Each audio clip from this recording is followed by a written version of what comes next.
वसंत पंचमी या श्री पंचमी एक हिंदू त्योहार है। इस दिन विद्या की देवी सरस्वती की पूजा की जाती है।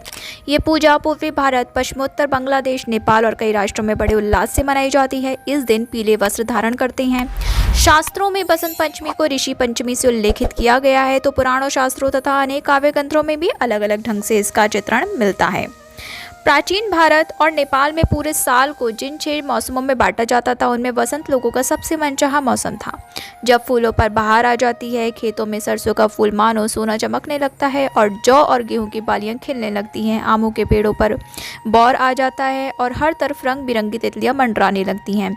भर भर भवरे भवराने लगते हैं। वसंत ऋषि का स्वागत करने के लिए माघ महीने के 5वें दिन एक बड़ा जश्न मनाया जाता है, जिसमें विष्णु और कामदेव की पूजा होती है। ये वसंत पंचमी का त्योहार कहलाता है। उपनिषदों की कथा के अनुसार सृष्टि के प्रारंभिक काल में भगवान शिव की आज्ञा से ब्रह्मा जी ने जीवों, खासतौर पर मनुष्य योनि की रचना की, लेकिन अपनी सृजना से वो संतुष्ट नहीं थे। उन्हें लगता था कि कुछ कमी रह गई है, जिसके कारण चारों ओर मौन छाया रहता था। हालांकि उपनिषद और पुराण ऋषियों को अपना अपना अनुभव है। अगर ये हमारे पवित्र संत ग्रंथों से मेल नहीं खाता है तो ये मान्य भी नहीं है।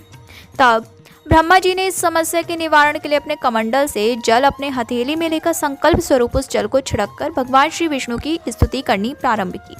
ब्रह्मा जी के लिए स्तुति को सुनकर भगवान विष्णु तत्काल ही उनके सम्मुख प्रकट हो गए और उनकी समस्या जानकर भगवान विष्णु ने आदिशक्ति दुर्गा माता का आह्वान किया।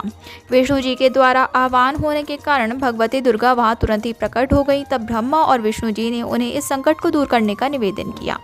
ब्रह्मा जी तथा विष्णु जी बातों को सुनने के बाद ही उसी क्षण आदिशक्ति दुर्गा माता के शरीर से श्वेत यानी कि सफ़ेद रंग का एक भारी तेज उत्पन्न हुआ, जो एक दिव्य नारी के रूप में बदल गया। ये स्वरूप एक चतुर्भुजी सुंदर स्त्री का था, जिनके एक हाथ में वीणा तथा दूसरे हाथ में वर मुद्रा थी। अन्य दोनों हाथों में पुस्तक और माला थी। आदिशक्ति श्री दुर्गा के शरीर से उत्पन्न तेज से प्रकट होते उन देवी ने वीणा का मधुर नाद किया, जिससे संसार के समस्त जीव जंतु को वाणी प्राप्त हो गई। जलधारा में कोलाहल व्याप्त हो गया, पवन चलने से ससराहट होने लगी। तब सभी देवताओं ने शब्द और रस का संचार कर देने वाली उन देवी की वाणी की अधिष्ठात्री देवी सरस्वती कहा। फिर आदिशक्ति भगवती दुर्गा ने ब्रह्मा जी से कहा कि मेरे तेज से उत्पन्न हुई ये देवी सरस्वती आपकी पत्नी बनेंगी। जैसे लक्ष्मी श्री विष्णु की शक्ति हैं, पार्वती महादेव शिव की शक्ति हैं, उसी प्रकार ये सरस्वती देवी ही आपकी शक्ति होंगी। ऐसा कहकर आदिशक्ति श्री दुर्गा सब देवताओं के देखते देखते वहीं अंतर्धान हो गई। इसके बाद सभी देवता सृष्टि के संचालन में संलग्न हो गए। सरस्वती को वागीश्वरी, भगवती, शारदा, वीणावादिनी और वाग्देवी सहित अनेक नामों से जाना जाता है और पूजा जाता है। ये विद्या और बुद्धि प्रदाता हैं। संगीत की उत्पत्ति के कारण ये संगीत की देवी भी हैं।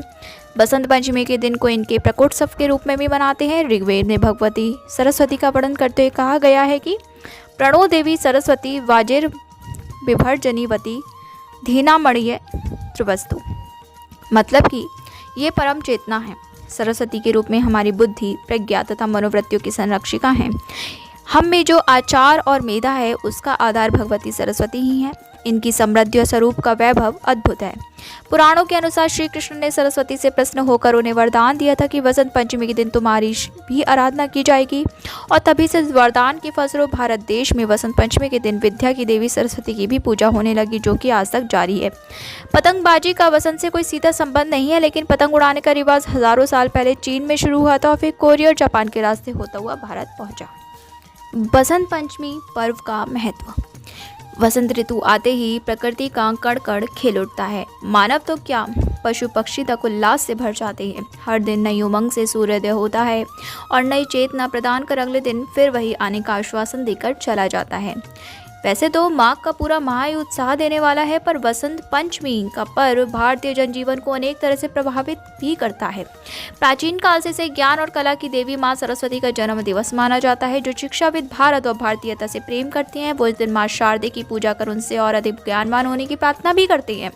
कलाकारों का तो कहना ही क्या, जो महत्व सैनिकों के लिए अपने शस्त्र और विजयदशमी का है, जो विद्वानों के लिए अपनी पुस्तक और व्यास पूर्णिमा का है, जो व्यापारियों के लिए अपने तराजू, बाट, बही खातों और दीपावली का है, वही महत्व कलाकारों के लिए वसंत पंचमी का है। चाहे वो कवि हों, लेखक हों, गायक हों, वादक हों, नाटककार हों या नृत्यकार, सब दिन का प्रारंभ अपने उपकरणों की पूजा और माँ सरस्वती की वंदना से करते हैं। बात करते हैं पौराणिक महत्व की। इसके साथ ही ये पर्व हमें अतीत की अनेक प्रेरक घटनाओं की भी याद दिलाता है। ये हमें त्रेता युग से जोड़ती हैं। रावण द्वारा सीता के हरण के बाद श्री राम उनकी खोज में दक्षिण की ओर बढ़े। इसमें जिन स्थानों पर वो गए उनमें दंडकारण्य भी था। यहीं शबरी नामक भीलनी रहती थी। जब राम उसकी कुटिया में पधारे तो वो सुध-बुध खो बैठी और चख चख कर मीठे बेर राम जी को खिलाने लगी। प्रेम में पगे झूठे बेरों वाली इस घटना को रामकथा के सभी गायकों ने अपने अपने ढंग से प्रस्तुत किया। दंडकारण्य का वो क्षेत्र इन दिनों गुजरात और मध्य प्रदेश में फैला है। गुजरात के डांग जिले में वो स्थान है जहाँ शबरी माँ का आश्रम था। वसंत पंचमी के दिन ही रामचंद्र जी वहां आए थे। उस क्षेत्र के वनवासी आज भी एक शिला को पूजते हैं जिसके बारे में उनकी श्रद्धा है कि श्री राम आकर यहीं बैठे थे। वो यहाँ शबरी माता का मंदिर भी है। बात करते हैं ऐतिहासिक महत्व की। वसंत पंचमी का दिन हमें पृथ्वीराज चौहान की भी याद दिलाता है। उन्होंने विदेशी हमलावर मोहम्मद गौरी को 16 बार पराजित किया और उदारता दिखाते हुए हर बार जीवित छोड़ दिया। पर वहीं 17वीं बार वो पराजित हुए तो मोहम्मद गौरी ने उन्हें नहीं छोड़ा। वो उन्हें अपने साथ अफगानिस्तान ले गया और उनकी आंखें फोड़ दी। इसके बाद की घटना तो जग प्रसिद्ध ही है। मोहम्मद गौरी ने मृत्युदंड देने से पूर्व उनके शब्दभेदी बाण का कमाल देखना चाहा। पृथ्वीराज के साथ ही कवि चंद बरदाई के परामर्श पर गौरी ने ऊंचे स्थान पर बैठकर तवे पर चोट मारकर संकेत दिया। तभी चंद बरदाई ने पृथ्वीराज को संदेश दिया, 4 बांस 24 गज अंगुल अष्ट प्रमाण ता ऊपर सुल्तान है मत चूको चौहान। पृथ्वीराज चौहान ने इस बार भूल नहीं की। उन्होंने तवे पर हुई चोट और चंद बरदाई के संकेत से अनुमान लाकर जो बाण मारा वो मोहम्मद गौरी के सीने में जा धंसा। इसके बाद चंद बरदाई और पृथ्वीराज ने भी एक दूसरे के पेट में छुरा भोंककर आत्म बलिदान दे दिया। ये घटना भी वसंत पंचमी वाले दिन ही हुई थी, 1192 ईस्वी में। सिखों के लिए वसंत पंचमी का बहुत महत्व है। मान्यता है कि बसंत पंचमी के दिन सिखों के 10वें गुरु गोबिंद सिंह जी का विवाह हुआ था। बसंत पंचमी का लाहौर निवासी वीर हकीकत से भी गहरा संबंध है। एक दिन जब मुल्ला जी किसी काम से विद्यालय छोड़कर चले गए तो सब बच्चे खेलने लगे, लेकिन वीर हकीकत पढ़ता रहा। जब अन्य बच्चों ने उसे छेड़ा तो दुर्गा माँ की सौगंध दी। मुस्लिम बच्चों ने दुर्गा माँ की हंसी उड़ाई और हकीकत ने कहा कि यदि मैं तुम्हारी बीबी फातिमा के बारे में कुछ कहूँ तो तुम्हें कैसा लगेगा। और बस होना क्या था, फिर मुल्ला जी से शिकायत हुई कि भाई इन्होंने आपकी बीवी का फातिमा को गाली दी है। फिर तो बात बढ़ते काजी तक जा पहुंची और मुस्लिम शासन में वही निर्णय हुआ जिसकी अपेक्षा थी, यानी कि आदेश हो गया कि या तो हकीकत मुसलमान बन जाए अन्यथा उन्हें मृत्युदंड दिया जाएगा। हकीकत ने यह स्वीकार नहीं किया और परिणाम स्वरूप उसे तलवार के काट उतारने का फरमान जारी हो गया। कहते हैं उसके भोले मुख को देखकर जल्लाद के हाथ से तलवार गिर गई। हकीकत ने तलवार उसके हाथ में दी और कहा कि जब मैं बच्चा होकर अपने धर्म का पालन कर रहा हूँ तो तुम बड़े होकर अपने धर्म से क्यों विमुख हो रहे हो। इस पर जल्लाद ने दिल मजबूत कर तलवार चला दी, पर उस वीर का शीश धरती पर नहीं गिरा, वो आकाश मार्ग से सीधा स्वर्ग चला गया। ये घटना वसंत पंचमी 23/2/1734 को हुई थी। पाकिस्तान यद्यपि मुस्लिम देश है पर हकीकत के आकाशगामी शीश की याद में वहाँ वसंत पंचमी पर पतंगे उड़ाई जाती हैं। हकीकत लाहौर का निवासी था। पतंगबाजी का सर्वाधिक जोर लाहौर में रहता है।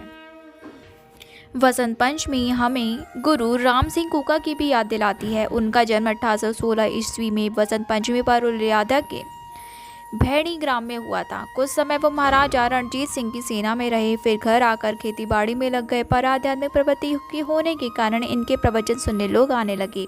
धीरे धीरे इनके शिष्यों का एक अलग पंथ ही बन गया जो कुका पंथ कहलाया। गुरु राम सिंह गोरक्षा, स्वदेशी, नारी उद्धार, अंतर्जातीय विवाह, सामूहिक विवाह आदि पर बहुत जोर देते थे।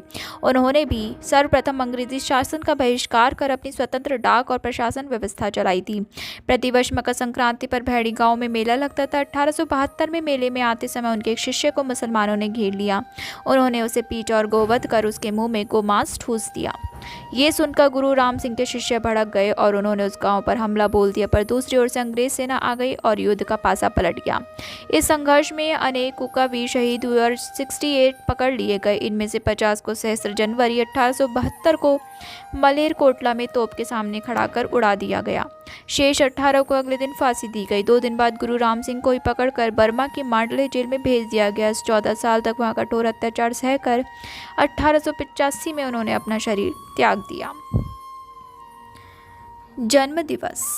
राजा भोज का जन्म दिवस वसंत पंचमी को ही आता है। राजा भोज इस दिन एक बड़ा उत्सव करवाते थे जिसमें पूरी प्रजा के लिए एक बड़ा प्रीति भोज रखा जाता था जो 40 दिन तक चलता था। वसंत पंचमी हिंदी साहित्य के अमर विभूति महाकवि सूर्यकांत त्रिपाठी निराला का जन्म दिवस 1899 भी है। निराला जी के मन में निर्धनों के प्रति अपार प्रेम और पीड़ा थी। वो अपने पैसे और वस्त्र खुले मन से निर्धनों को दे डालते थे।